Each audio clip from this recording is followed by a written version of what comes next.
This is an NBC News special report.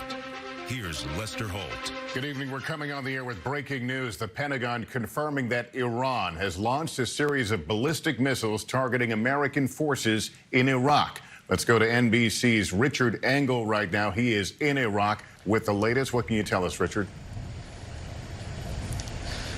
Well, Iran has confirmed that it has launched what is a conventional strike, firing, it says, more than a dozen ballistic missiles from inside Iranian territory at bases that house American personnel here in Iraq.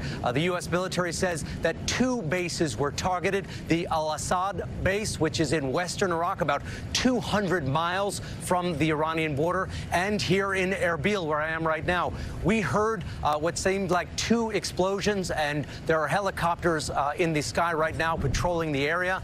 Iran is not just claiming responsibility for this. It says that the operation was codenamed Martyr Soleimani. So it says this is a direct response to the U.S. targeted killing of the top Iranian general, Qasem Soleimani. The Iranian news agencies have also put out video. They want the world to know. The video shows what seem to be at least 3 missiles fired from Iran. You can see them in the air. You could hear the distinct sound of a rocket engine. We do not know, however, if there are casualties at this stage. There are reports in the Iraqi media that there are some Iraqi casualties. U.S. military officials say they are still assessing damage. U.S. military officials that we've been in contact with said that at the Al-Assad base, they were under attack, that troops took to their shelters, went down into bunkers, and that these missiles came in waves, a first wave followed by a second wave. Iranian news agency says that if the United States responds, there will be more attacks, what they describe as devastating attacks. Now, what we don't know is, will the United States respond? The United States has threatened to respond, so it is very likely that some sort of response is either being formulated or potentially in process. Richard, over the years, one of the points of dispute between Iran and the U.S. is its development of ballistic missiles. Do we know if these are large ballistic missiles or rockets?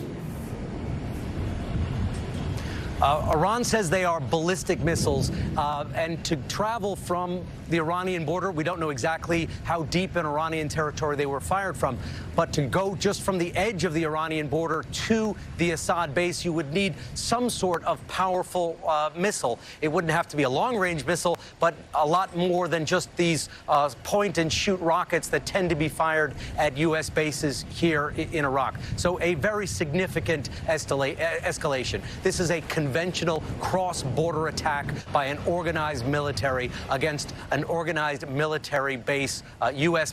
bases here in Iraq. Right. Technically, these are Iraqi bases that house U.S. personnel, but they are, without a doubt, they were targeted by Iran, and Iran wants the world to know it. Every few minutes or so, Iranian different news agencies are putting out different Twitters saying that this is in response to the death of Qasem Soleimani. They're putting out hashtags, Martyr Soleimani. They want the Iranian people to know that they have taken some action. Richard Engel on the ground inside Iraq. Thanks. Let's go to NBC's Courtney Kuby at the Pentagon. Courtney, what are they saying there?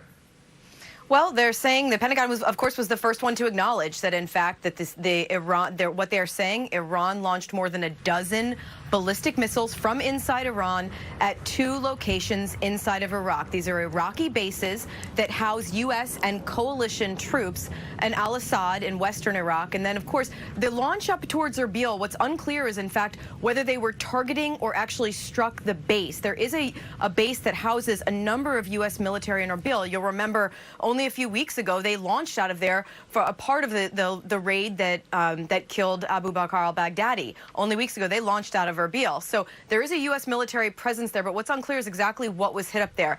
The U.S. military continues to do their battle damage assessment, trying to determine what was hit at both locations and whether there were any casualties. So far, we are not hearing about that, but that doesn't mean that that's not the case, Lester. We're also, look at one of the targets, Al-Assad Air Base. This is a sprawling base out in western Iraq in the desert. President Trump was there only weeks ago for his first trip to Iraq as president. that one of the reasons that location has housed so many U.S. troops, largely Marines, over the years is because they're able to provide more force protection there. It is so spread out. It's not in it's in a rural area, not in a big city like the base in Baghdad or like the bases up in Erbil. So it provides more force protection. If in fact Iran was trying to target specific things on that base, that would be very difficult unless you had very accurate and precise precision-guided missiles. And worth noting, of course, you've made the point that all these bases in that region have been on high alert, anticipating some sort of reaction or retaliation. Courtney Kuby, thanks. NBC's Kristen Welker is following all this now from the White House. Kristen, what's the reaction there tonight? Well, we just got reaction from Press Secretary Stephanie Grisham a short time ago, Lester. Let me read that to you. She says, we are aware of the reports of the attacks on U.S. facilities in Iraq. The president has been briefed and is monitoring the situation closely and consulting with his national security team. We know the vice president has also been briefed. He has called lawmakers, House Speaker Nancy Pelosi, Senator Chuck Schumer, to inform them, to keep them briefed about the attack. Now, Speaker Pelosi just putting out a tweet of her own saying that she is closely monitoring this situation, these bombings targeting U.S. troops. She said we must ensure the safety of our service members. So all eyes on this. The West Wing very full here tonight as the White House monitors the developments. Lester. It's going to be a late night for all. All right, Kristen, thank you. We'll have much more on this breaking news throughout the night on this NBC station. We'll pop on the air as developments warrant. Also coverage on MSNBC and NBCnews.com. For now, I'm Lester Holt in New York. Good evening.